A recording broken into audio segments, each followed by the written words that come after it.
For my victory, I thank God, yeah, Baba. I thank God, yeah.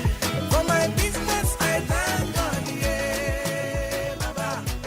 Shalom, shalom, shalom. Yesu ni Bwana. Semina, semina, semina. Semina ya biashara na kazi. Kingdom Business, Mathayo 6:33. Kingdom Jobs, Mathayo 9:36-37. Mfumo mpya wa biashara. The future business to learn is Kingdom Business. The future business to learn is Kingdom Business. Inakukaribisha. Yes, mwana Daudi. Yes, mwana Daudi. Yes, mwana Daudi. Okay, tuanze kipindi chetu. Open door. Kipindi chetu cha jioni saa 9 mpaka saa 10. Open door. Fungua mlango. Fungua mlango. Tarehe 28 mwezi wa 6 mwaka 2020. Open door. Kuna milango miwili. Kila kitu hapa duniani viliumbwa viwili. Kila kitu. Everything is created twice. Kila kitu angalia, Mungu aliumba viwili. Mlango uliofungwa ni wa kwako. Mlango wa Mungu uko wazi muda wote. Unasubiria ufungua kwako. Kila kitu. Kuna milango miwili.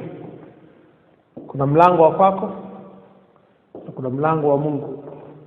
Wa Mungu tangia alivyoumba dunia haujawahi kufungwa masaa 24. Akifunga na maana na watu wamewafunga wote, wamekufa.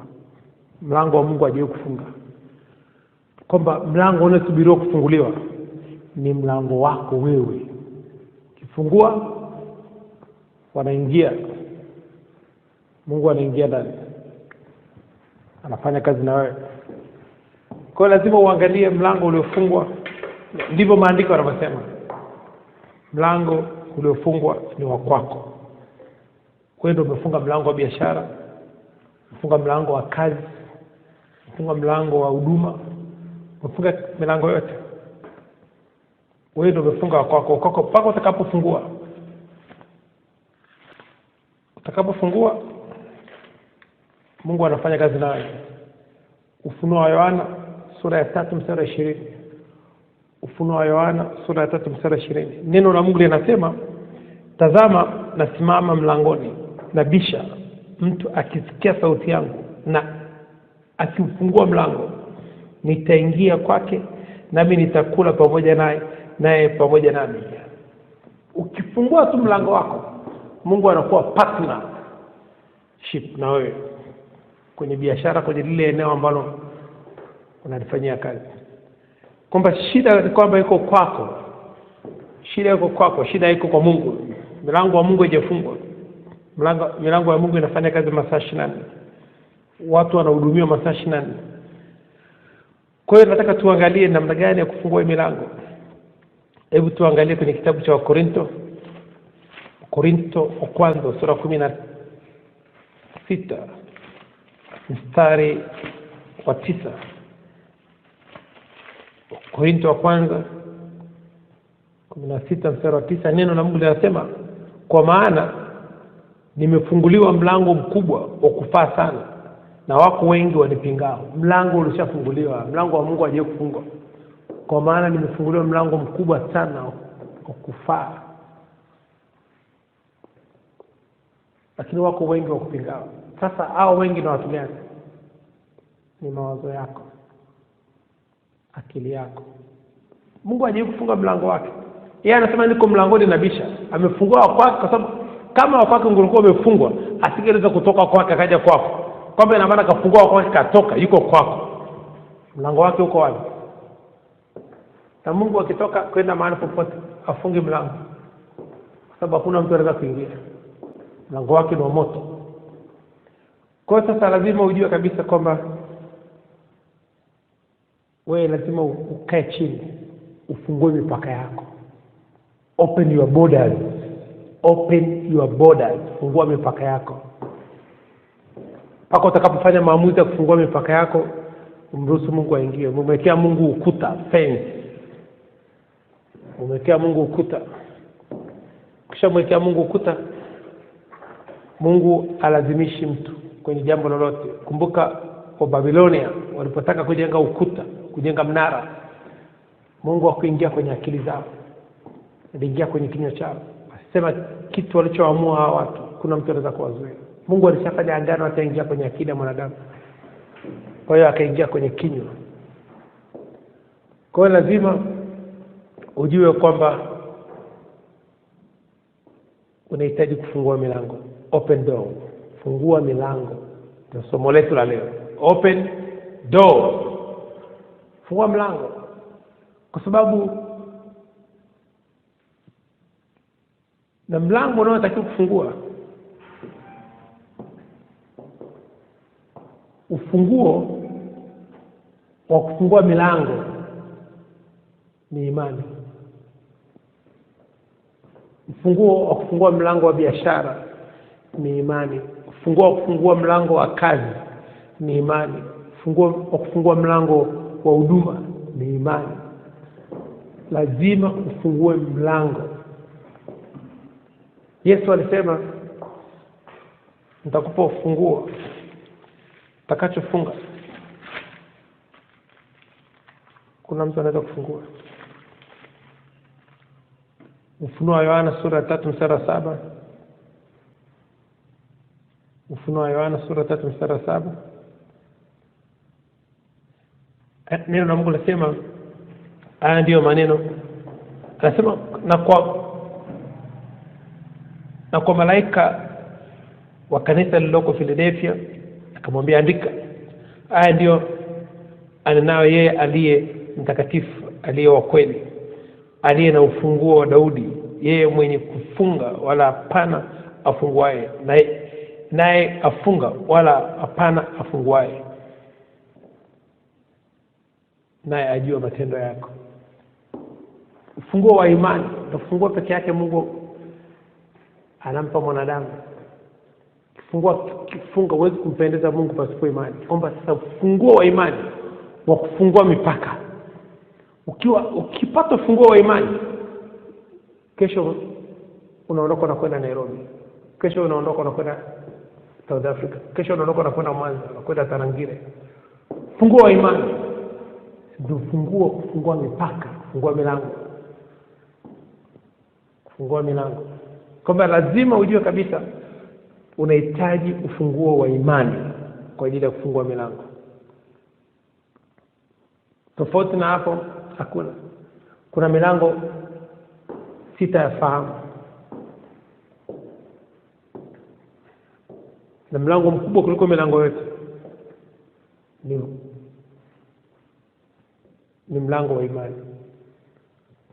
Kuna milango 6 ya fahamu. Na mlango wa imani unafungua na imani. Ukiamini unafunguka. Kwa hiyo lazima uangalie utafunguaje milango, kwa sababu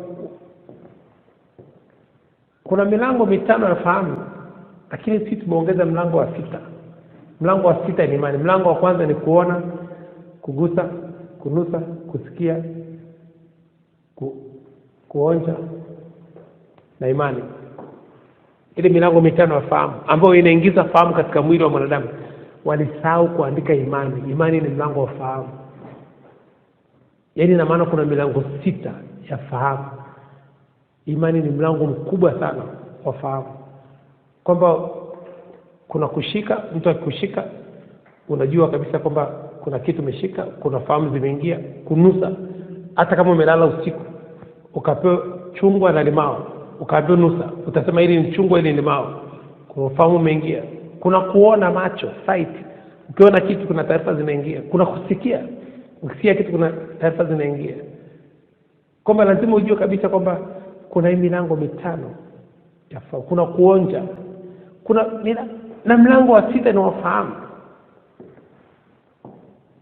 Mlango wa 6 ni wafahamu. Mlango wa ufahamu. Na una ufunguo wake. Mlango wa imani. Kwa hiyo lazima ufungue milango. Kwamba kuna mlango umefunga. Nikundua hata mimi kwenye maisha yangu kuna mlango nilikuwa nimefunga, tena sio mmoja. Kwa sababu kitendo cha kutokwenda kanisani nilifunga mlango. Kitendo cha kusoma neno la Mungu nilikuwa nimefunga mlango. Kitendo cha kutokuhubiri injili nimefunga mlango. Kitendo cha kutokwenda kwa watoto yatima kuwasaidia kufua, kupika, kufanya usafi nimefunga mlango. Kitendo kutokwenda kwa wajane nimefunga mlango. Kwenda hospitalini kuombea wagonjwa, kwenda kuhubiri injili barabara nimefunga milango. Hiyo ni milango unafunga wewe mwenyewe. Kwa sababu naambia bali utafuteni kwanza ufalme wa Mungu na haki yake, na mengine yote mtafunguliwa. Mtafanya nini? Mtafunguliwa. Vitu vimefungwa. Ukitafuta ufalme wa Mungu, milango inafunguliwa. Kitabu cha Ayubu sura ya 37 mstari wa 7. Mungu anafunga milango. Ayubu. Twende kabla kusoma Ayubu tusome Methali. Methali 3 mstari wa 16. Methali 3:16 alafu turudi Ayubu. Methali 3:16 neno la Mungu linasema nini? Ana wingi wa siku katika mkono wake wa kuume, ana wingi wa siku katika mkono wake wa kulia, utajiri na heshima katika mkono wake wa kushoto. Utajiri na heshima katika mkono wa kushoto. Mkono wa kushoto unafungwa. Mungu anafunga. Twende kwenye Ayubu sura 37 mstari 7. Neno la Mungu linasema ufunga mkono wa kila mwanadamu ili watu wote aliowaumba wajue. Anafunga mkono wako wa kushoto, mkono wa utajiri na heshima. Kwa sababu unakuta mtu ni maskini lakini anaishi, ina maana mkono wa kushoto umefungwa. Ayubu 37 mstari wa 7.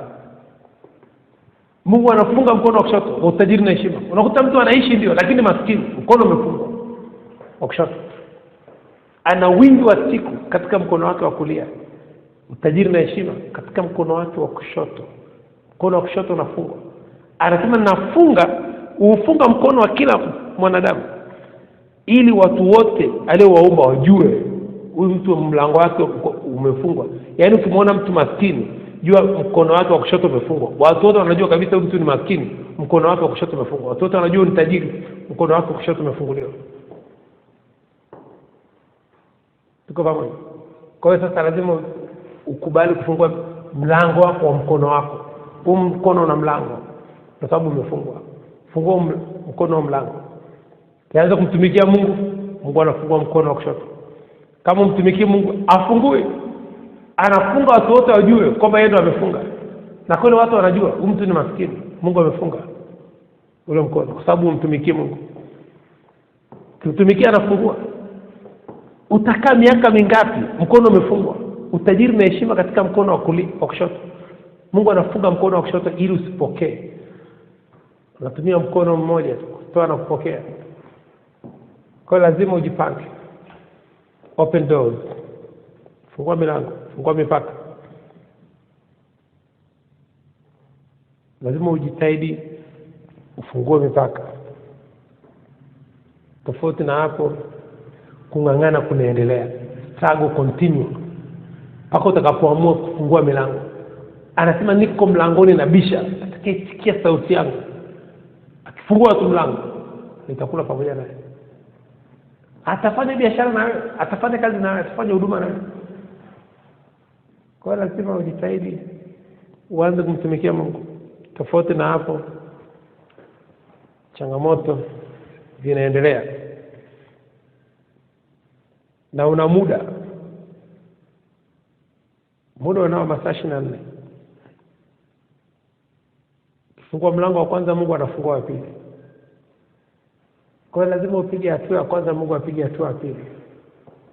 Hata jiulize kama una masaa 24, ni kwa nini usimtumikie Mungu akafungua mlango?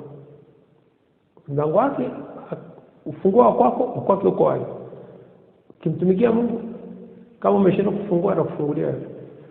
Kwa lazima uone kabisa kwamba kuna changamoto. Unajua mara kwa mara ninapoandaa masomo najaribu kuangalia historia yangu na kufundisha maisha yangu. Kwa nimefunga milango mingi sana. Lakini leo naangalia Mungu anapofungua milango. Mungu anafungua milango. Anafungua milango. Mlango wa mwisho ambao Mungu anafunguaga ni wa fedha. Ule ndio mlango wa mwisho. Mlango wa uchumi ndio wa mwisho. Kwa sababu anafungua mingine yote. Anafungua mingine yote. Ili akishafungua mlango wa fedha, ujue kwamba ni yeye ndo amekupa utajiri, sio akili yako, sio nguvu ya mkono wako. Ujue yeye ndo amekupa utajiri. Kumbukumbu la Torati 8:17 na 18. Kumbukumbu la Torati sura ya 8:17 na 18. Neno la Mungu linasema nini? Hapo useme moyoni mwako, nguvu zangu na uwezo wa mkono wangu ndio ulionipa utajiri huu. Utajiri huu. Sura 18, bali utamkumbuka Bwana Mungu wako, maana ndiye akupaye nguvu za kupata utajiri, ili alifanye imara agano lake alilowapa baba zako kama vile. Kwa hiyo Mungu anafungua milango ile mingine yote. Mlango wa mwisho ni mlango wa uchumi. Ni mlango wa mwisho. Kwa sababu akifungua mlango wa uchumi kwanza, unamwacha. Anafungua mlango wa afya. Kama afya yako ilikuwa sio nzuri, anafungua mlango wa afya, anakurejesha afya yako. Fungua mlango wa kila wa akili, mlango wa uvivu. Anafungua milango yote hiyo, anaachilia uvivu uondoke. Ulikuwa umefungiwa ndani. Fungua vitu vyote vichafu vilikuwa vimefungiwa ndani, anafungua vinatoka.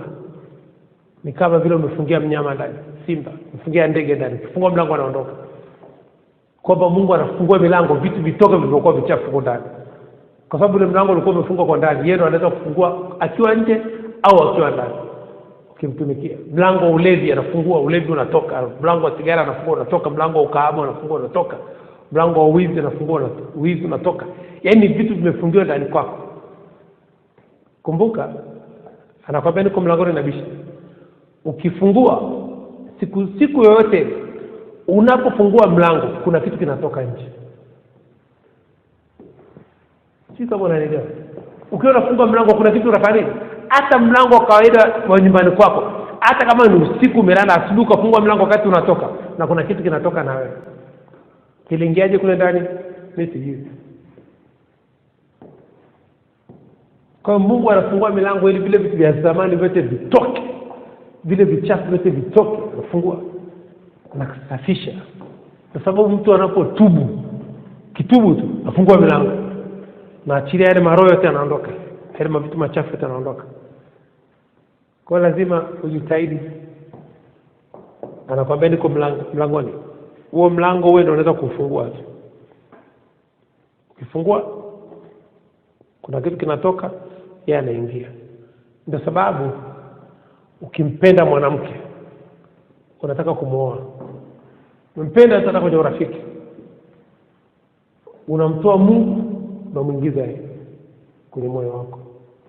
Na siku akikuacha, Mungu anakataa kurudi. Anakuambia tulimtoa mimi, nateseka miezi 9, mwaka, miaka miwili. Kwa sababu kile utakachokiingiza kuna kinachotoka. Hizi ni nguvu mbili zinafanana. Yaani ni nguvu mbili. Kimoja kinapoingia, kingine kinatoka.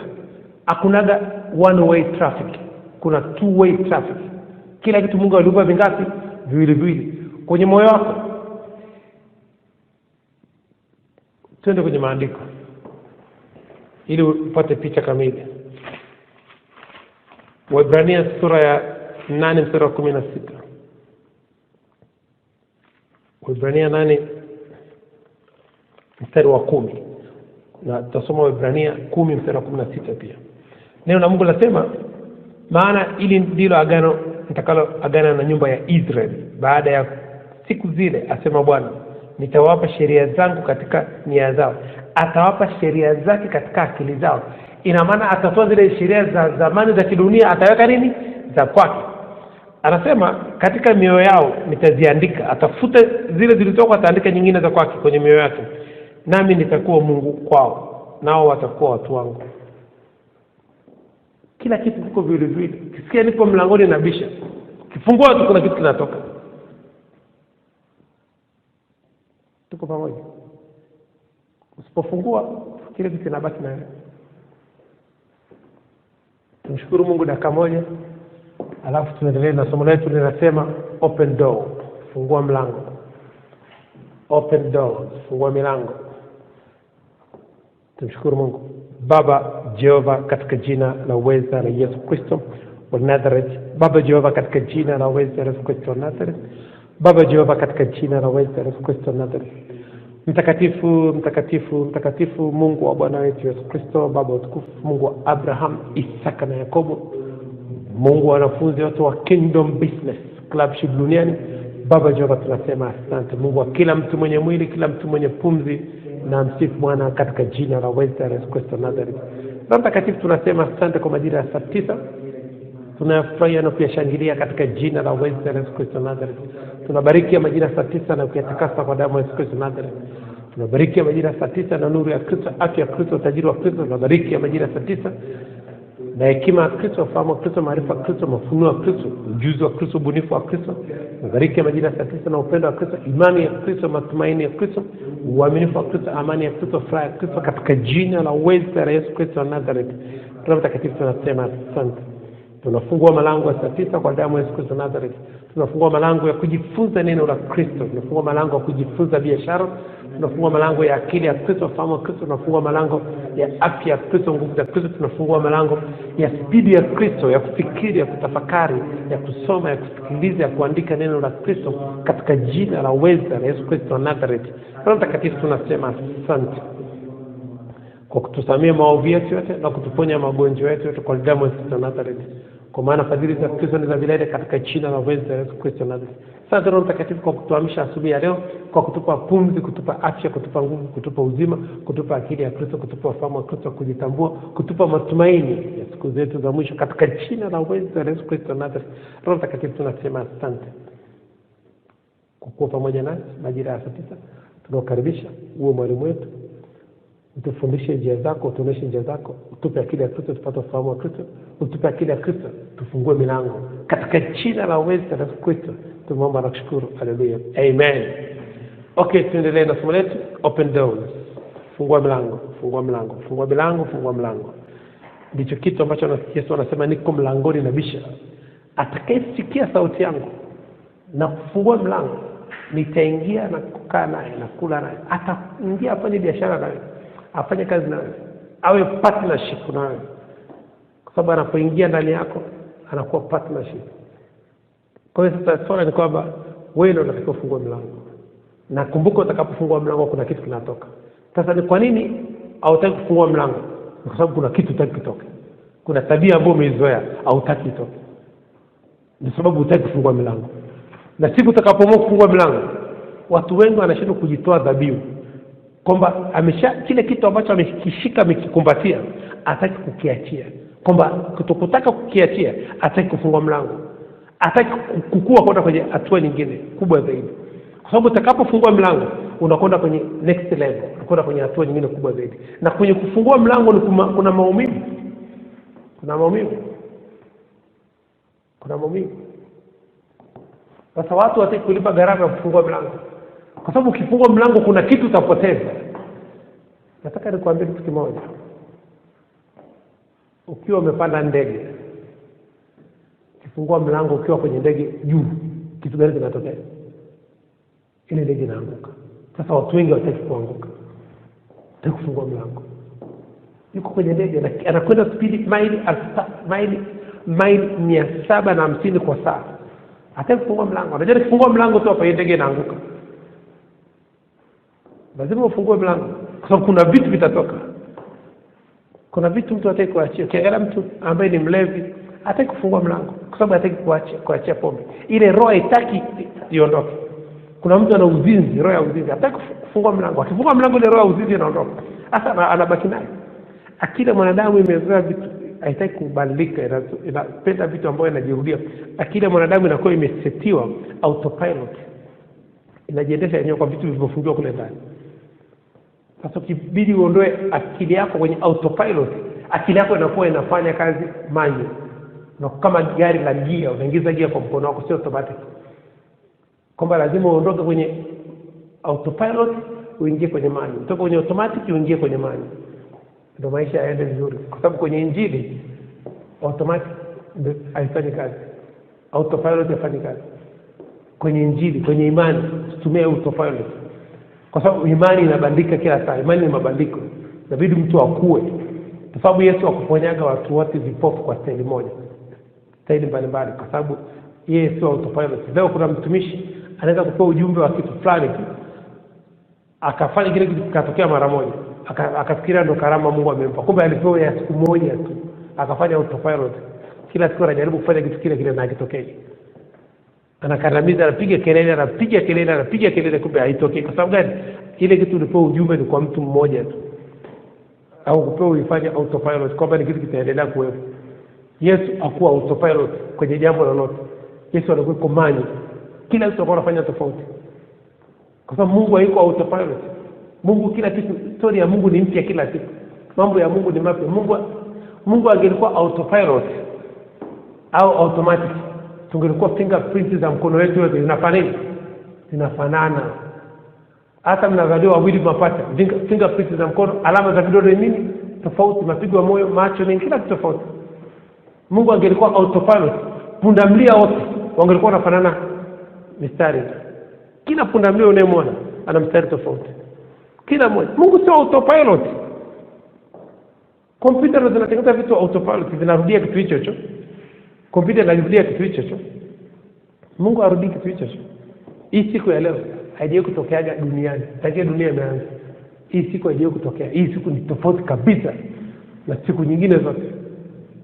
Hebu niambie, Mungu majani unayoona na watu wako nje kila siku ni mapya kila siku, ayarudiaje majani yale kila siku anaota mapya? Na huyo ni Mungu. Sasa lazima uhakikishe ondoka kwenye autopilot, fungua milango vitu vitoke, fungua mlango roho ya hofu iondoke, fungua mlango roho ya uoga iondoke, fungua mlango roho ya aibu iondoke, roho ya wasiwasi ya mashaka iondoke. Fungua mlango iondoke. Ikiondoka tu na maisha yako yanabadilika. Leo vitu vingi sana umeogopa kuthubutu kwa sababu ya autopilot. Akili inataka kurudia kitu kile kile. Kama unaamka asubuhi unafanya vitu vile vile, unafanya maisha yale, kwamba umeseti akili yako autopilot. Hakuna hata siku moja umefanya kitu cha tofauti. Leo ukasoma sana kuliko jana, ukafikiri sana kuliko jana. Leo ukacheka sana kuliko jana, leo unacheka kama jana, kama juzi. Hapana, hiyo haijakaa vizuri. Maana mtu ana changamoto, ana shida ya kiafya na akili sio nzuri, kwa sababu anafanya kitu kile kila siku. Mimi napendaga sana wanawake wanaga autopilot kwenye mavazi. Mwanamke kwenye mavazi mwanamke hata akiwa nyumbani anabadilisha nguo mara 2 kwa siku. Amekaa nyumbani atabadilisha hata kanga. Hayuko autopilot, atabadilisha tu, atatoa, atafua, atavaa ingine. Tuko pamoja? Ndio jinsi alivyo. Hawako autopilot. Wanataka kuonekana tofauti. Angalia, ananunua wigi zile nywele za kubandika 600 na mawigi 600. Hataki kuwa autopilot kwamba avae wigi moja kila siku. No, anapiga makeup tofauti, mwanja swini, nakata kope na makucha, kila kitu. Hataki kuwa autopilot, kila siku anataka aonekane tofauti. Tuko pamoja? Lakini kwa naomba anataka kuvaa suruali moja ya jeans miezi 3, yuko autopilot. Tuko pamoja? Kwa hiyo sasa lazima tuondoke kwenye autopilot, tuende kwenye mind, tufanye vitu tofauti. Tusikae tunafanya kitu kimoja kila siku. Hakikisha kila siku unafanya kitu cha ziada tofauti na jana. Yaani umefikiri tofauti na jana, hata kama ni kuongea, hata kama ni kucheka. Hata siku moja basi lala kuliko siku zote. Siku moja tu katika wiki, lala usingizi kuliko siku zote. Kwa hiyo lazima vitu vya tofauti. Fungua mlango. Unapofungua mlango, vile vitu vya zamani vinatoka, vinaingia vipya. Unaporuhusu akili yako kuingiza vitu vipya, unaondoka kwenye autopilot. Unasoma vitabu, unakwenda kwenye seminar, unaenda kwenye makongamano, unasikiliza jumbe mbalimbali kwenye mitandao, unatafuta taarifa kila siku. Unatoka kwenye autopilot. Leo umemsikiliza, kesho unamsikiliza fulani katika eneo lako ambalo unataka kukua. Unaondoka kwenye autopilot. Autopilot ni kitu kinachojirudia hivyo kila siku. Na kila mwanadamu anapenda sana hiyo style, kuwa autopilot. Haitaki kitu tofauti. Kwa hiyo lazima uondoke kwenye hilo eneo ili maisha yabadilike. Kwa sababu kama ukiona maisha yabadilike, kama jana hujatengeneza hela, ina maana uko autopilot. Juzi hujatengeneza hela, leo pia hujatengeneza hela, kesho utengeneze hela, au juu leo utengeneze hela. Maana yake ni nini? Yaani umesha set autopilot kwamba wewe haitakiwi utengeneze pesa. Ndio maana yake wewe ndio umeseti akili kae kwamba utakiwa utengeneze nini? Pesa. Inatakiwa leo hata kama yaani hata kama umetengeneza shilingi 500 leo 500 kuliko kukaa bila kutengeneza hela kabisa. Kwa sababu sisi tunafundisha kila siku na tunafundisha vitu vipya kila siku. Haturudiagi vitu hivyo. Haturudiagi vitu vya kufundisha. Na tukishafundisha tumeshafundisha. Hakuna haja siku tutafundisha tena. Kesho tunakuja na kitu kingine. Kwa hiyo lazima ujitahidi, na tunapofikiri tunafikiri tofauti kila siku. Kila siku. Na tunatafuta vitu ambavyo vinatusaidia kufikiri tofauti kila siku. Yaani vitu ambavyo vitasababisha tusifikiri kama jana. Leo tunaingia kwenye masoko ya hisa, tunaingia kwenye forex, tunaingia kwenye stock. Tunafikiri tofauti kwenye soko la hisa. Hakuna siku utafikiri kama jana. Kila siku unafikiri tofauti. Kila siku unafikiri tofauti. Kwa hiyo tunatafuta vitu vitakavyosababisha akili iwe nafikiri, akili iwe najiuliza, kwa nini hiki kitu kimetokea hivi? Kwa nini kimetokea hivi? Mpaka unapata majibu. Unaondoka kwenye autopilot. Kwa hiyo jitahidi kufungua milango. Jitahidi kufungua milango. Tuangalie Isaya 43 mstari wa 18 na 19. Isaya 43. Biblia imekataa autopilot. Biblia imekataa kabisa. Usifikirie vitu vile kila siku. Usiwaze mambo yale kila siku. Tuko pamoja? Neno la Mungu linasema Isaya 43:18. Msiyakumbuke mambo ya kwanza wala msiyatafakari mambo ya zamani. Hata kutafakari mambo ya zamani, kurudia. Wewe changamoto ilishapita. Hata kutafakari mambo ya zamani. Msiyakumbuke mambo ya kwanza wala msiyatafakari mambo ya zamani. Tazama nitatenda neno jipya. Mungu anakuambia nitatenda neno jipya. Sasa litachipuka, je, hamtalijua sasa? Nitafanya njia hata jangwani na mito ya maji nyikani. Msikumbuke mambo ya zamani. Sasa kuna mtu anakumbuka changamoto moja tu ya zamani, anaiongelea kila siku. Anakumbuka kitu hicho, kosa moja tu alifanya. Anakumbuka ile kosa, anajua ndio linalosababisha kwamba asifanikiwe. Sio kweli. Mungu alishasahau ile kosa. Tena ulipotubu tu siku ile, ulipojuta tu siku ile, kwa sababu hata kujuta ni kutubu. Kujuta ni kutubu. Kwa sababu ukijuta kwamba kwa nini nimefanya hiki kitu, hiyo tayari umeshatubu. Kuliko mtu anafanya kitu na wala hajuti, anaona ni sawa. Kujuta ni kutubu. Unajuta ni kwa nini nimefanya hiki kitu. Unajuta, naomba na msamaha. Kwa hiyo sasa unakumbuka jambo lile, akili inakurudia kwenye jambo lile. Ukiangalia mwanamke wote ambaye ameachika kwenye ndoa, utakuta ni hicho kitu anaongea tu, na ana rafiki yake mwenzake aliyeachika kama yeye. Na waliofiwa na waume, utakuta na wajane. Hao wanafuatana wajane hivyo. Wewe ukishajua wewe ni mjane, tafuta mwanamke mwenye mume. Chana kutafuta mjane mwenzako. Kama umeachika, chana kutafuta mwanamke aliyeachika mwenzako. Tafuta mwenye ndoa nzuri ili akuongezee upako. Sasa unaenda kutafuta mtu wa staili hiyo, unakuwa autopilot. Wote mnaongea mambo ya kuachika. Ni kama wajane wote mnaongea wajane. Tumeachiwa watoto, tutaleaje watoto? Niyo mnaongea kila siku mtaleaje watoto? Tafuta mtu mwenye familia ambaye hajafa mtu, akufundishe jinsi ya kuishi. Usitafute mtu anayefanana kama wewe. Kama ingekuwa ndio sababu Mungu aliumba mwanamke na mwanaume ili msifanane. Mwanaume na mwanaume wasioane. Akaleta mwanamke. Sasa unakuta unatafuta mtu mwenye changamoto kama ya kwako, ndio mnakuwa mnaongea kitu hicho kila siku. Mnakuwa autopilot. Mbaya sana. Mbaya sana. Tafuta mtu ambaye yuko tofauti na wewe na anafanya vizuri kuliko wewe. Katika lile eneo ambalo wewe umepata changamoto, tafuta mtu ambaye anafanya vizuri. Tafuta mtu anayefanya vizuri. Ili uwe naye rafiki ile akupe ile upako wake. Kwa hiyo lazima ujitahidi usitafakari mambo ya zamani. Chana nayo. Haya yameshapita. Imeshapita. Haya yameshapita. Waefeso sura ya 3 mstari wa 20. Kuna nguvu Mungu ameweka kubwa sana ndani yako, na lazima uitumie. Usipoitumia anaichukua, anampa mtu mwingine. Waefeso 3:20 neno la Mungu linasema nini? Basi atukuzwe yeye awezaye kufanya mambo ya ajabu mno kuliko yote tuyawazayo na tuyaombayo, kwa kadri ya nguvu itendayo kazi ndani yetu. Kuna nguvu inayotenda kazi ndani yako. Sasa tumie hiyo nguvu. Waefeso 3:20. Tumie hiyo nguvu sasa inayotenda kazi ndani yako kubadilisha vitu. Kubadilisha vitu. Tumie hiyo nguvu. Kwa sababu nguvu nayo, kuna nguvu inayotenda kazi ndani yako. Mungu ameiweka. Itumie hiyo nguvu kuondoka kwenye autopilot. Uanze kufanya vitu tofauti. Uanze kufanya vitu tofauti. Mlango umeshafunguliwa, fungua kwako. Ili kuna vitu lazima uvifungulie vitoke kwenye maisha yako. Chukua kalamu na karatasi.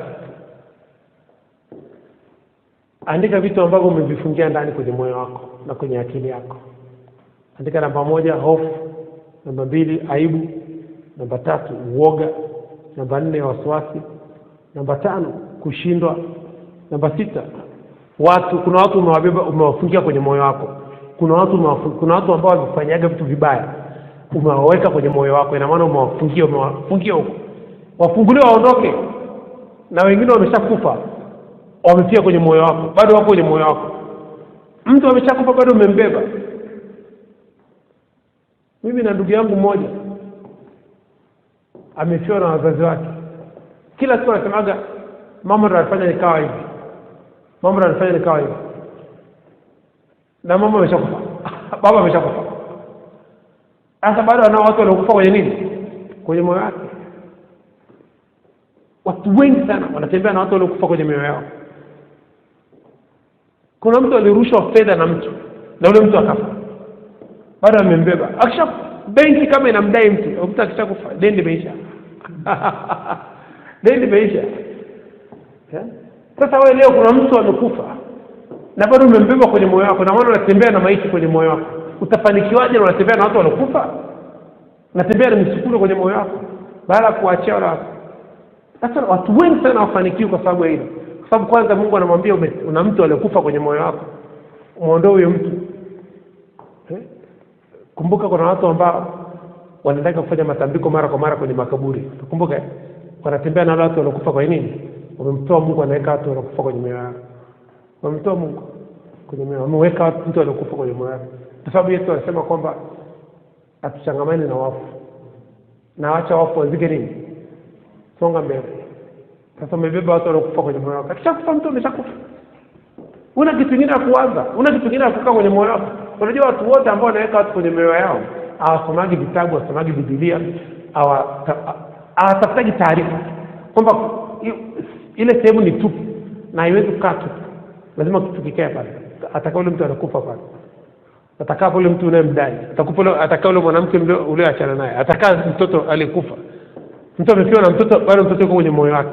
Akikumbuka yule mtoto tu, pressure inapanda. Ameshakufa huyo mtu, unakaa naye nini? Mwachie, fungua ule mlango, mwachie aondoke. Achie nafsi iondoke. Ukae huru. Sasa unakuta wewe mwenyewe una kifungo cha watu ambao umewafungia na kifungo chako wewe mwenyewe.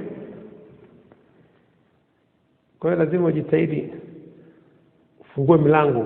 Kumbuka ukifungua mlango kuna kitu kinatoka. Nataka tu ukumbuke hiyo. Utakapofungua mlango, haijalishi ni chumbani kwako, kuna hewa itatoka. Ukifungua madirisha kuna hewa itafanya nini? Itatoka. Utaona hewa imekuwa nyepesi kule ndani. Ni kwa nini? Kwa sababu hata chumbani kwako utafungua dirisha asubuhi, mkuta hewa ni nzito, fungua dirisha utaona hewa inakuwa nyepesi. Kuna ile ya ndani inatoka, ile nyingine mpya. Kwa sababu ile ya ndani haiwezi kuvumilia ile ya nje iko fresh. Ile ya ndani imeshachoka, inabidi itoke. Ile ya ndani imeshachoka, inabidi itoke, ile hewa mpya ingie. Hakuna siku utafungua. Hata mtu anayefungua duka asubuhi, biashara asubuhi, ili kitendo cha kufungua mlango hivi, kaa pembeni kwanza, alafu tamka, tokeni, nimeingia mwenye duka. Toka, nimeingia kufanya biashara. Toka nyewe nenda mwingizo kudukani kwangu. Utaona kuna vitu vinatoka. Na maduka ambayo yanazimwaga taa usiku ndani ndio hatari zaidi. Kwa sababu kwenye biashara uruhusu kuzima taa. Na hata taa 2 3 zinawaka kama duka ni kubwa. Kama duka ni la kawaida acha taa moja na waka. Na store unaweka mzigo, usizime taa. Kuna roho chafu zinaingia kule zinapaka karibu vile vitu. Shangai mizigo haitoki. Unaenda kupanga mzigo kwenye shelf au uzi mpaka ina expire kwenye shelf. Ile kuna roho zinakuja zinasababisha watu wasione ile bidhaa pale kwenye shelf. Watu wanapita. Tuko pamoja. Mtu anaweza kuwa anapita hapa kila siku lakini hatuoni vitu. Hatuoni. Kwa nini unaambia kwa nini hatuoni? Kuna kitu kimewekwa kwenye macho yake. Haoni. Kwa hiyo lazima ukae chini ujitahidi unapofungua biashara asubuhi. Kaa pembeni hivi alafu unaamuru. Tokeni unasema kwa nguvu toka. Toka tumekuja kufanya biashara. Toka nani ameingiza huko? Utaona kuna vitu vinatoka. Utaona hata vitu vinaanguka kwenye mashelfu kule. Kwa sababu kila unapofungua mlango kuna kitu kinatoka kingine kinaingia. Wakati wewe unaingia kuna mtu unapishana naye mlangoni naye anatoka. Ndivyo jinsi na formula ya maisha ilivyo. Katika ulimwengu wa kiroho utaona ukiingia wewe kuna kitu kinatoka. Uje kufika mahali ukaingia tu watu wakaondoka. Uje kusikia mtu anaingia mahali watu wanaondoka. Kwa sababu anajua au boss akiingia mahali watu wanafanya nini? Wanaondoka, wanatawanyika. Au baba anaingia nyumbani, unaona watu kila mmoja anaondoka. Kila mmoja anatoka huyu jikoni anaenda jikoni, wa chumbani na chumbani, wanatawanyika. Kwa sababu gani? Kuna nguvu imeingia tofauti na ile ilivyopo. Kwa hiyo lazima ujitahidi ufungue milango, ufungulie vile vitu vya nje, vile vitu vya ndani ambavyo sio vizuri vitoke. Usipofungua mlango vinakaa nawe vinakutesa.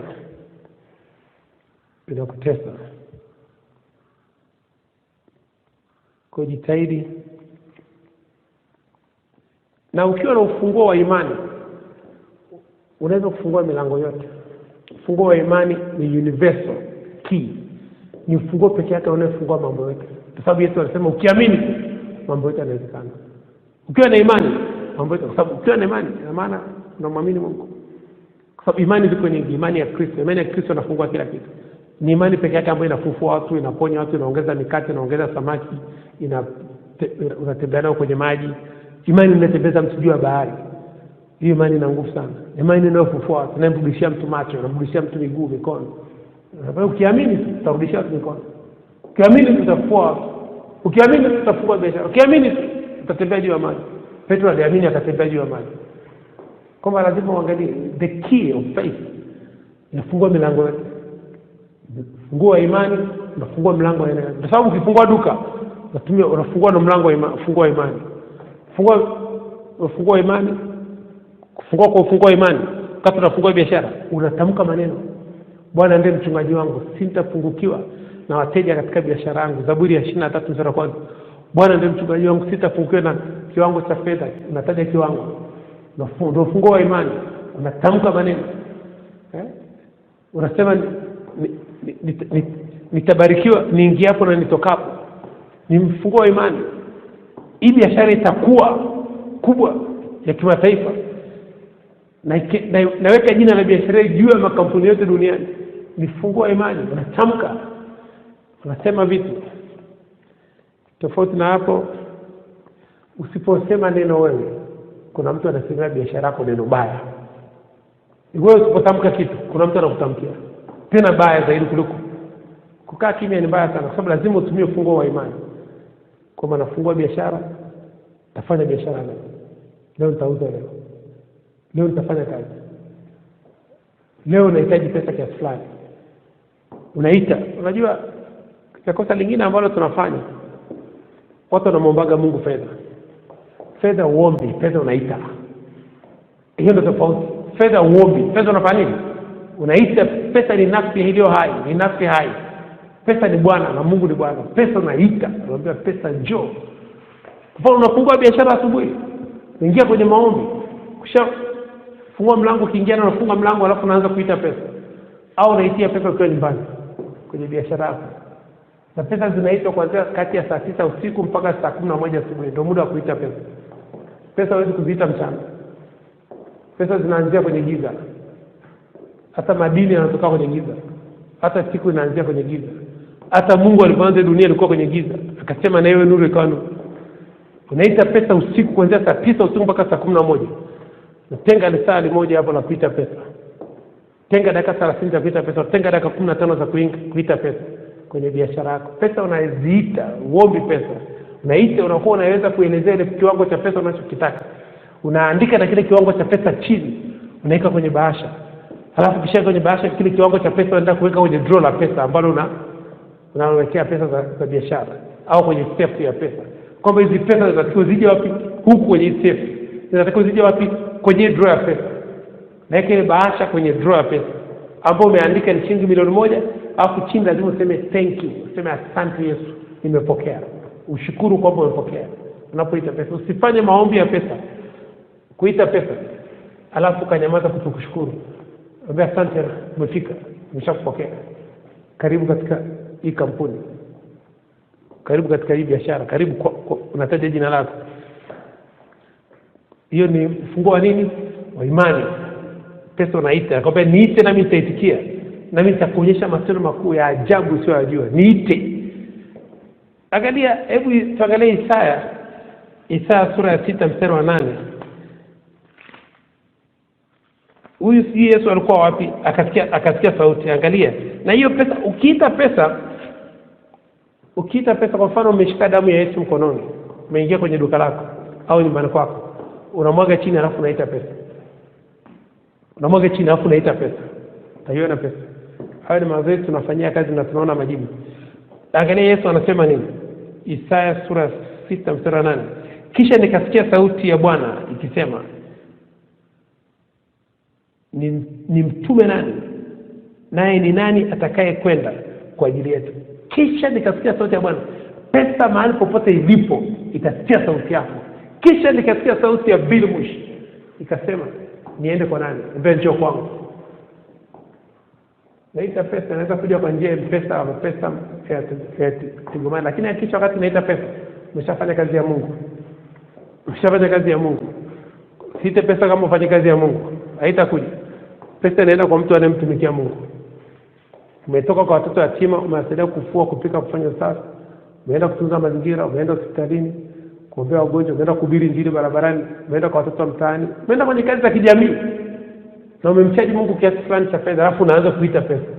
Inakuja. Pesa na masikio. Inasikia. Na pesa na mabawa, uage na paa. Kwa mtu ambaye atumiki Mungu ina paa, inaondoka. Pesa ni kama malaika na mabawa, inaruka kama malaika. Kwa lazima ujitahidi ufungue milango, vile vitu vya zamani viondoke. Na unaweza kaandika chini vitu ambavyo unataka kuviachilia kwenye maisha yako. Kama mwanzo nilivyosema, andika vile vitu vyote ambavyo unajua vinazuia wewe usisonge mbele. Hivyo ndio vitu ulivyofungia kwenye moyo wako. Na vikusaidii kitu bado umevifungia ndani. Uje kuona mtu ana vitu ambavyo havitumii ndani. Ukimwambia mtu hataki kutoa, anakwambia iko siku nitavitumia. Umeshasikia mtu namna hiyo? Au ana nguo nyingi ziko ndani. Ukamwambia gawa hizo nguo, hata iko siku nitavaa. Sasa na kwenye moyo wa mwanadamu hivyo kuna vitu ambavyo umevifungia ndani. Unaambia toe vitu ugaie watu, utaki. Fungua mlango vitu vitoke, utaki. Nasema iko siku nitatumia. Siku nikiwa na hamu ya pombe je. Niachilie roho ya pombe iondoke siku nikiwa na hamu ya pombe. Niachilie roho ya sigara iondoke siku nikiwa na hamu ya sigara. Umeona jinsi watu walivyo? Hata kuachilia vile vitu, wanasema iko siku nitakitumia. Iko siku nitakitumia. Na kwani utakija ukitumia, lakini achilia kiondoke, kinazuia vitu vingine visiingie. Inazuia vitu vipi visiingie. Na Mungu anaangalia mahali pasafi, kwa sababu anaangalia moyo wa mtu. Mungu angalia urefu wa mtu, angalia misuli ya mtu. Angelikuwa anaangalia misuli ya mtu, watoto wa Yese, Daudi asingelikuwa mfalme. Wale wengine ndio angelikuwa mfalme, wafalme. Kwa hiyo lazima uangalie Mungu anaangalia moyo wa mtu, na kwenye moyo wako umeweka nini. Fungua mlango, achilia hivyo vitu vya zamani. Fungua kwa akili yako, achilia vitu vya zamani. Viondoke, uingize vitu vipya. Akili yako inahitaji vitu vipya. Na kumbuka kuna gharama ya kulipa. sio kitu rahisi kuachilia vitu vya zamani. Sio vile vitu havitaki kuondoka. Ni kwa mfano mwanamke ameolewa leo. Kaolewa na mwanaume, mwanaume anakunywa pombe. Mwanaume anakunywa pombe kwa muda wa miaka 20. Alafu amekaa na wewe miezi miwili tu unamwambia aache pombe. Anaambia pombe alikuwa rafiki yangu kwa miaka 20. Mimi nimekaa na wewe muda mfupi sana kuliko pombe. Huwezi kuniambia niache pombe. Pombe nimekaa nayo miaka 20, alafu wewe nimekaa nayo miezi miwili. Wakati nilikuwa nijisikii vizuri, nilikuwa nikinywa pombe na nijisikia vizuri. Kwa hiyo swala la pombe niachie. Kuna jamaa zakini kwamba pombe ilikuwa pombe ni rafiki wa muda mrefu kuliko yule mwanamke. Wewe mimi nimekuoa juzi tu alafu naambia niache pombe. Na wakati mimi pombe nimekaa nayo miaka 20. Sasa inabidi kufungua ule mlango, kuna gharama ya kulipa ili pombe iondoke, ile roho iondoke. Kuna gharama ya kulipa sababu watu wengi hawataki kuachia. Hataki kuachia vitu vya zamani. Kuna story moja alikuwa anaongea mtumishi mmoja wa Mungu. Anasema kuna mahali kijana alikuwa amekaa. Kijana alikuwa amekaa, mtoto mdogo tu. Akamwona ndege tai juu ya jengo la ghorofa kule Marekani pale New York. Akamwona tai mkubwa tu. Akaenda chumbani kwake akachukua darubini. Akaenda kumwangalia yule tai akasema eagle, akamwangalia. Afu muda si mrefu akamwona yule eagle anaanguka kutoka kwenye ghorofa kaanguka chini. Akajiuliza nini kimemuua eagle? Kwenda kumwangalia yule eagle ameanguka chini kalalia kifua chini. Akamgeuza. Akajiuliza ni kitu gani kimemuua eagle? Kumbe yule tai alienda akachukua wakati yule tai aliruka, wakati anaruka akawa anamwangalia na darubini. Akaona eagle anaanguka. Kumbe yule tai kuna kitu anaenda kuchukua kama mjusi. Ule mjusi ana ulimi mkali sana. Akamshikilia hapa hivi. Akatoboa kwenye moyo. Tuko pamoja? Tai akaanguka hapo. Sasa kuna watu wengi sana duniani. Kuna vitu wamechukua kwa barabarani, wanakataa kuviachia. Na vinawaangusha wanakufa. Kuna watu wamewachukua kwa barabarani. Kuna vitu wamechukua barabarani. Amechukua kama yule tai alivyochukua ile mjusi. Ule mjusi ameruka naye kwenda futi ya 20 juu. Akatoboa moyo. Tai akaanguka. Akafa. Sasa jiulize ni kitu gani ambacho umevichukua umeweka kwenye moyo wako unakataa kukiachia, ambacho kinasababisha maisha yanakuwa kama jinsi yalivyo. Lazima ujiulize ni kitu gani umerokota kwa barabara, kwa sababu kila kitu ulichonacho umechukua barabarani. Kingelikuwa ni cha Mungu kisingelikuwa hivyo. Vitu vyote nilipokuwa navyo mimi nilichukua barabarani. Nilikuta mtu anafanya nikaiga. Nilikuta mtu anafanya nikaiga. Nilikuta mtu anafanya nikaiga. Kumbe nachukua uchafu. Sasa siku kuja kuzitoa mateso ndo haya. Miaka 14 naenda kutoa kitu kimoja kimoja. Unaanza kuvuna ulichopanda. Unaanza kutoa kitu kimoja. Miaka 14 natoa kitu kimoja kimoja, kimoja kimoja, kimoja kimoja. Kwa sababu ni vitu nilokota kwa barabarani. Sasa kuja kutoka unalipa bili, ulipe gharama. Kwa lazima ujitahidi uangalie ni kitu gani ambacho umelokota kwa barabarani, ukiachilie. Usipokiachilia inakuangusha, usipokiachilia inakuangusha.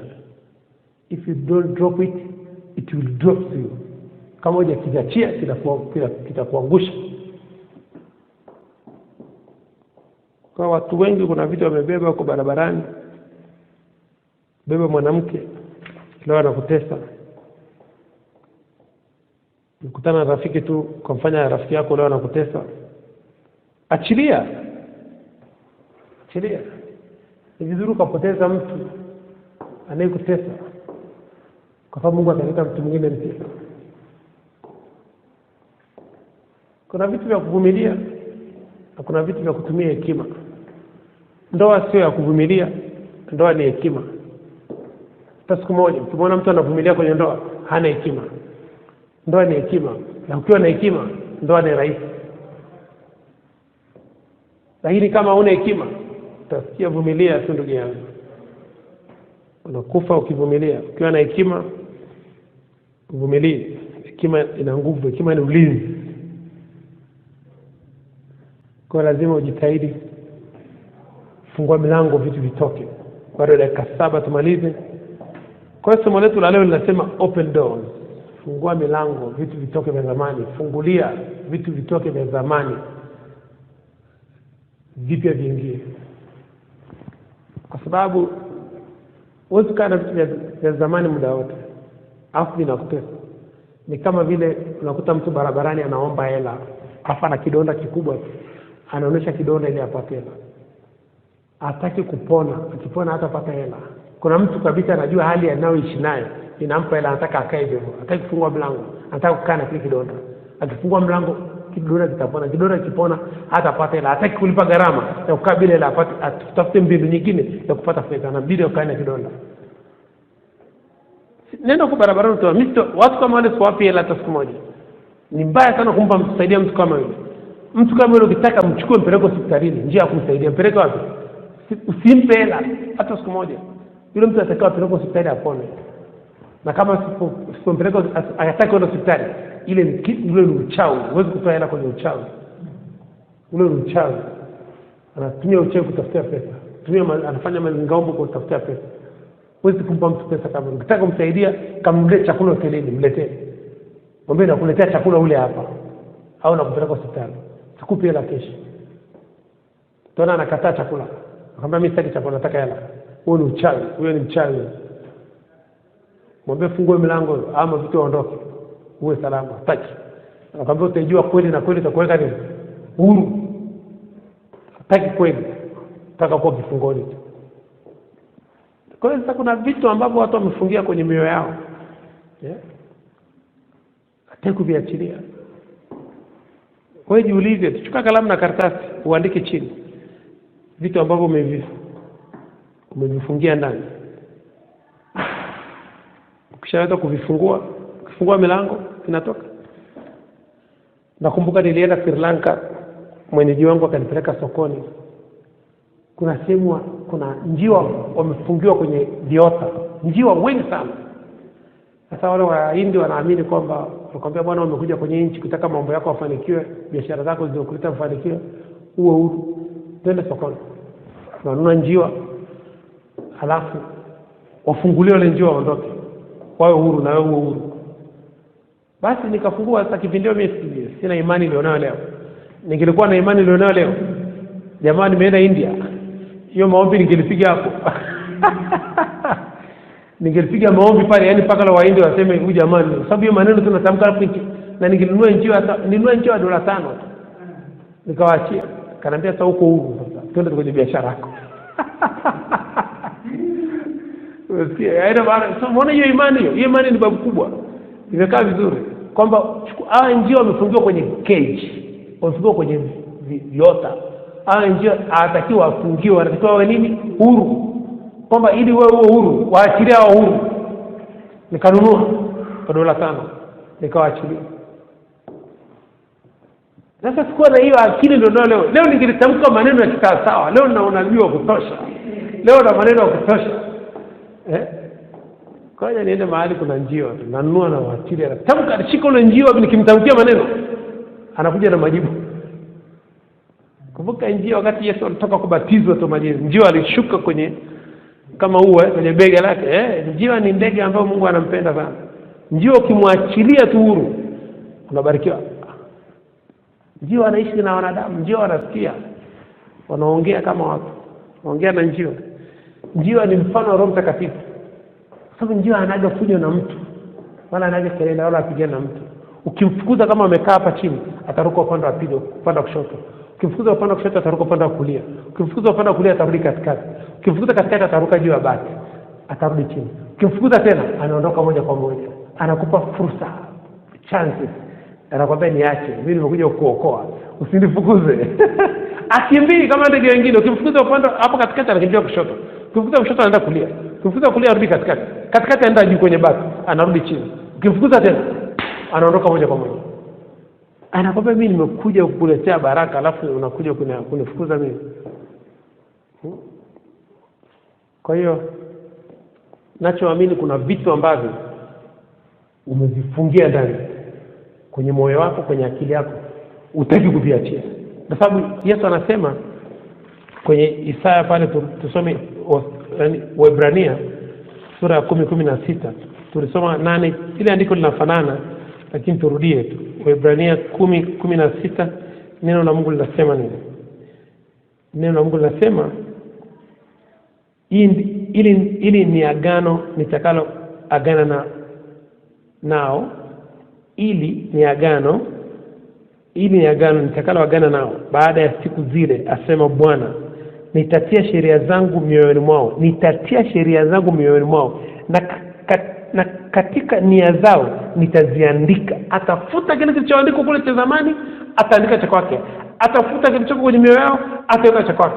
Lazima kila kitu unachokifanya kuna kitu kilishatangulia pale. Unajua, ukitaka kujua kuna kitu kilishatangulia pale, ukichukua jiwe kuweka kwenye ardhi, kwenye udongo siku 30, ukienda kutoa ile jiwe hivi, kuna viumbe vimezaliwa pale. Kweli uongo? Ndio. Na mwanadamu ni hivyo, anatengeneza viumbe kama hivyo kwenye moyo wake kupitia mawazo yake. Changamoto, anatengeneza vitu kama hapo vinakaa kwenye moyo wake mpaka utakapotoa ile jiwe na zitaondoka vile vitu. Yaani siku unaondoa ile jiwe, wewe ndio ulizaliwa ili vile viumbe viwe huru. Sasa inabidi uondoe ile jiwe. Kwa sababu wakati unaweka jiwe hakuna kiumbe chochote. Ule mkandamizo unatengeneza nini? Viumbe. Kuna kono, viongo, unakuta vimezaliwa pale. Na ni lini vile viumbe vingeleona jua? Vinakula nini, vinaishije? Ni Mungu anajua. Sasa mpaka utakapofungua ule mlango, watoe ile jiwe, unaona umefungulia nini? Mlango. Wanakuwa huru sasa, wanatembea. Kwa sababu ukiwa unatembea barabarani, ukiangalia jiwe limekaa mahali muda mrefu, ombea ile jiwe na kuna viumbe vimekaa pale, naambia sisi tunapoachia hivi viumbe huru, na mimi najiachia huru. Unatoa ile jiwe na weka pembeni, unachapa zako mwendo. Utaanza kumshukuru Mungu, sasa niko huru. Nilipoachia vile viumbe huru na jinsi mimi ndio niko huru. Unachapa mwendo, tayari uko huru. Sasa unakuta kuna mawe hujageuza. Yesu anasema hakuna jiwe ambalo litageuzwa. Hakuna jiwe litafanya nini? Geuza mawe, fanya biashara kugeuza mawe brother. Fanya kazi ya kugeuza mawe. Ujiachie huru. Tuko pamoja? Usifanye biashara kugeuza mawe. Unatamka maneno na achilia imani. Hiyo ni eneo la imani. Fungua milango. Mwambie jinsi ninavyotoa ile jiwe hapo. Vitu vyote vilivyokuwa moyoni mwangu ambavyo hata wale unaowajua wanaambia fulani, ninavyotoa ile jiwe hapo. Rudi unapoweka huru. Ninapofungua mlango na wewe uondoke. Hata kama ni mtu alikuwa amekufa, umemweka mzazi nani kwenye moyo wako, unatumia hiyo formula ya jiwe. Unatoa ile jiwe. Unatamka kabla hujatoa jiwe. Kwa sababu unajua ile jiwe kuna viumbe viko pale. Tuko pamoja? Unajua kabisa chini ya ile jiwe kuna kitu. Hata kama ni mdudu mmoja tu. Mdudu alikuwa hayuko huru. Alikuwa amefungiwa hapo kwenye ardhi. Na mtu yote ambaye amefungiwa kwenye moyo wangu, nimemfungia mimi roho ya uoga, roho ya hofu, wasiwasi, pombe, nazifungulia zote zitoke. Na kweli nazifungulia zinatoka zote kwa kutumia ile mfumo wa jiwe. Hakuna jiwe liko hapo chini ambalo limekaa muda mrefu, hakuna kitu chini. Natumia formula hiyo. Kuachilia roho ya umaskini na kuachilia kuanzia leo. Napoondoa ile jiwe, nafungua mlango. Uondoke. Unaondoka. Ugonjwa ni sukari, pressure nini? Unakuta jiwe. Unachukua, unaambia jiwe, sukari, nakuambia napoondoa ile jiwe hapo, nataka uondoke. Nakwambia ondoka. Kumbuka Yesu aliwaambia wakati Lazaro amekufa. Aliwaambia toeni nini? Jiwe. Hapo kamwita Lazaro. Sasa unatoa jiwe, unaambia sukari ondoka sasa. Ondoka, nakwambia ondoka. Pressure ondoka. Cancer ondoka. Unatoa ile jiwe. Anaondoka. Tayari umeshapata ufanyaji wako. Yesu asema toeni jiwe, akamwambia Lazaro toka kaburini, njoo huku nje. Na wewe ndivyo unatamka hivyo kama Yesu alipiga kelele. Alipiga nini? Kelele. Ambaye Lazaro toka kwa nguvu. Lazaro akatoka. Kama na wewe lazima ufungue milango, utumie mfumo wa jiwe. Hii imani ya mawe. Kuna viumbe viko pale, tunahitaji life under the stone. Maisha chini ya nini? Jiwe. Life under the stone. Usikubali kuishi chini ya jiwe hata siku moja. Hutakaa uone jua. Sasa vile viumbe vilikuwa kuja kuona jua, wewe ndio unaviachilia huru. Unapotoa ile jiwe ndipo unafungua mlango wako, unafungulia roho zote chafu. Unazitaja majina, unataja majina.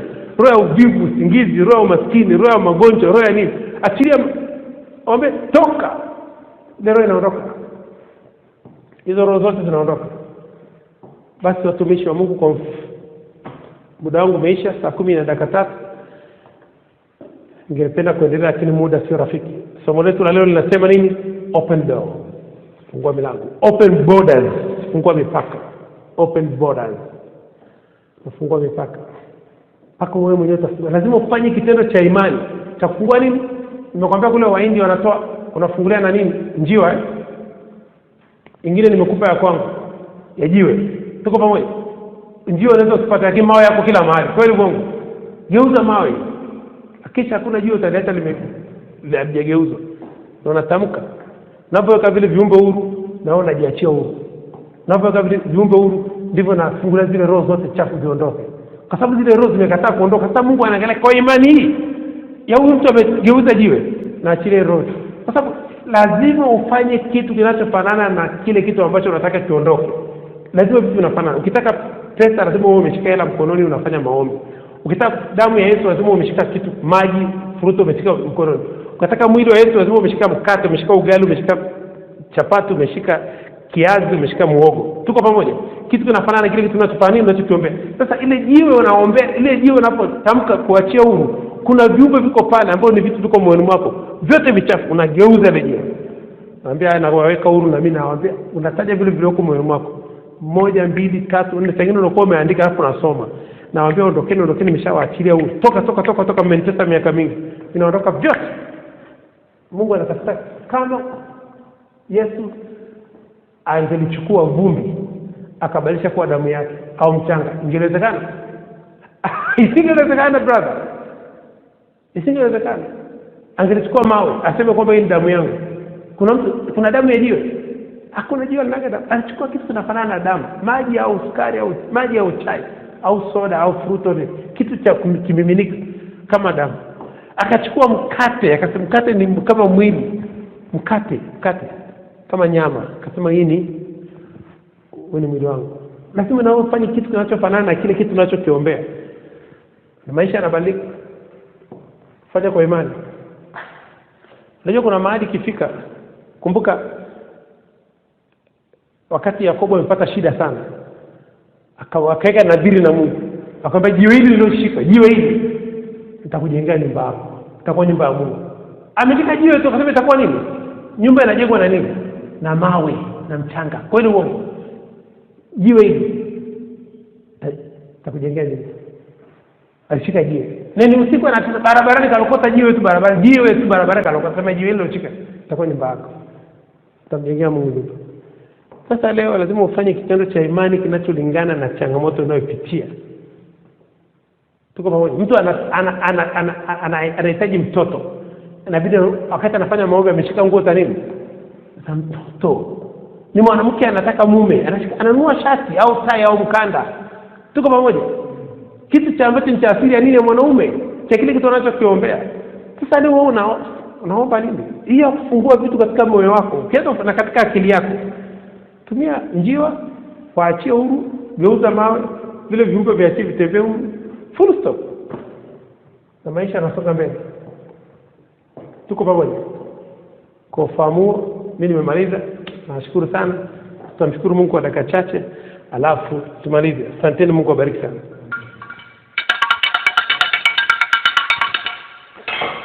Baba Jehova, katika jina la uweza la Yesu Kristo wa Nazareth.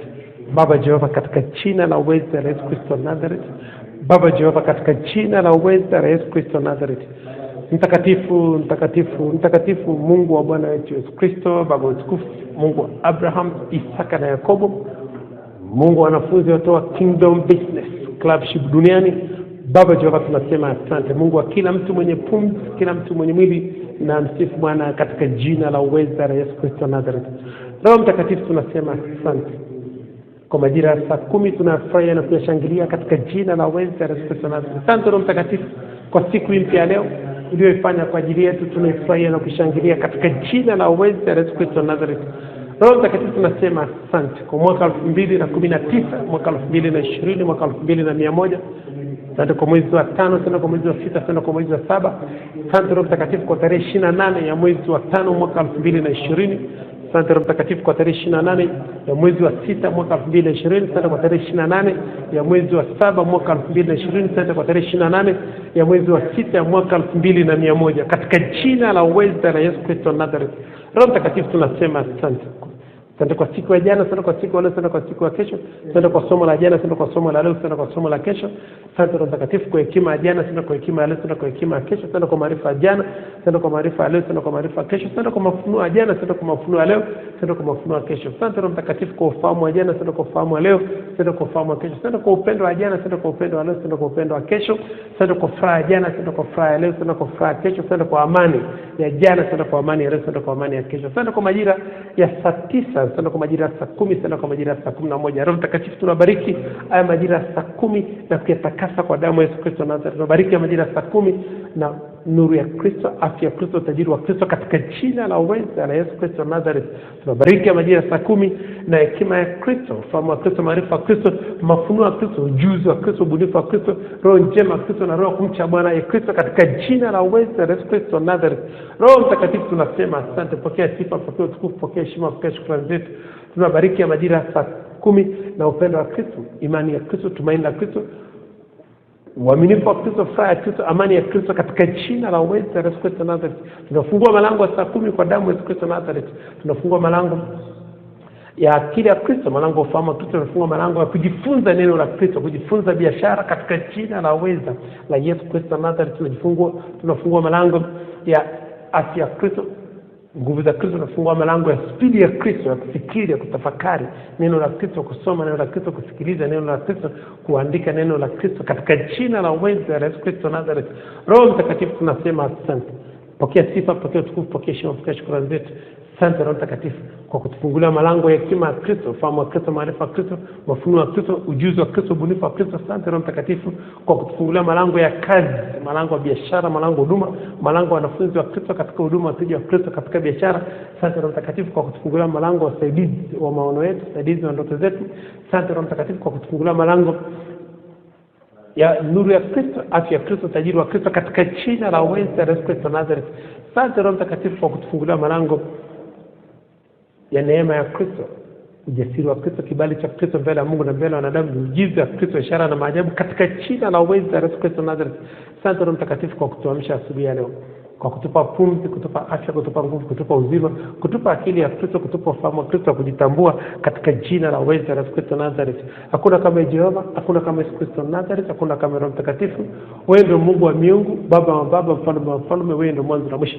Roho Mtakatifu ndio Mungu uliyefanya mbingu na nchi kwa fahamu zako, kwa hekima yako, kwa maarifa yako. Roho Mtakatifu ndio Mungu uliyotandaza nchi juu ya maji.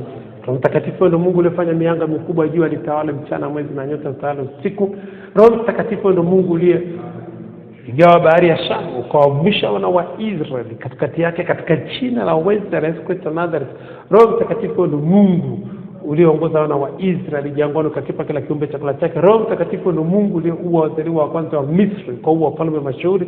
Roho Mtakatifu ndio Mungu uliyesema na iwe nuru, na iwe nuru, na ikawa nuru katika jina la uweza la Yesu Kristo Nazareth. Roho Mtakatifu ndio Mungu uliyemwongoza Yesu Kristo Nazareth jangwani kwa siku 40, akafunga usiku na mchana, akajaribiwa na Ibilisi, akashinda majaribu yote kwa kishindo katika jina la uweza la Yesu Kristo Nazareth. Roho Mtakatifu ndio Mungu uliyemfufua Yesu Kristo Nazareth kutoka katika wafu katika jina la uweza la Yesu Kristo Nazareth. Roho Mtakatifu ndio Mungu uliyotufufua katika ukiwa, katika giza, katika utupu, katika umaskini, katika magonjwa kwa damu ya Yesu Kristo Nazareth ndio makao msalabani, kwa maana fadhili za Kristo za milele katika jina la uweza la Yesu Kristo Nazareth. Roho Mtakatifu ndio Mungu uliyotufufua pamoja na watakatifu katika jina la uweza la Yesu Kristo Nazareth.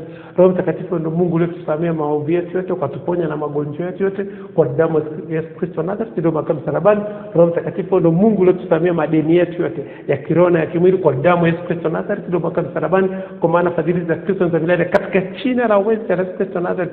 Roho Mtakatifu ndio Mungu uliyetuwekea ulinzi tangia tulipozaliwa hadi leo, ukatufunika kwa damu ya Yesu Kristo Nazareth, ukatuwekea ukuta wa moto katika jina la uweza la Yesu Kristo Nazareth.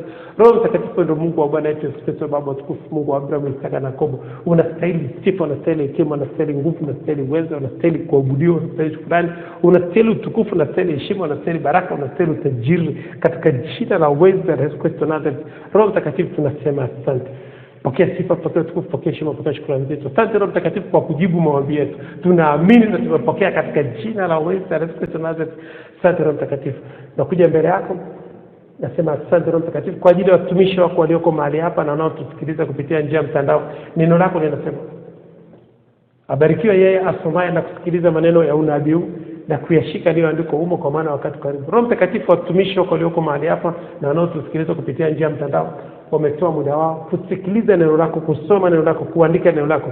Roho Mtakatifu, na kuomba bariki kazi za mikono yao, bariki biashara zao, bariki huduma zao, bariki nyumba zao, bariki imani zao, bariki muda wao, bariki afya zao, bariki familia zao, bariki wateja wao katika biashara, bariki wanafunzi wao katika huduma, bariki chochote watakachotia katika mikono yao kikapate kufanikiwa katika jina la Yesu Kristo.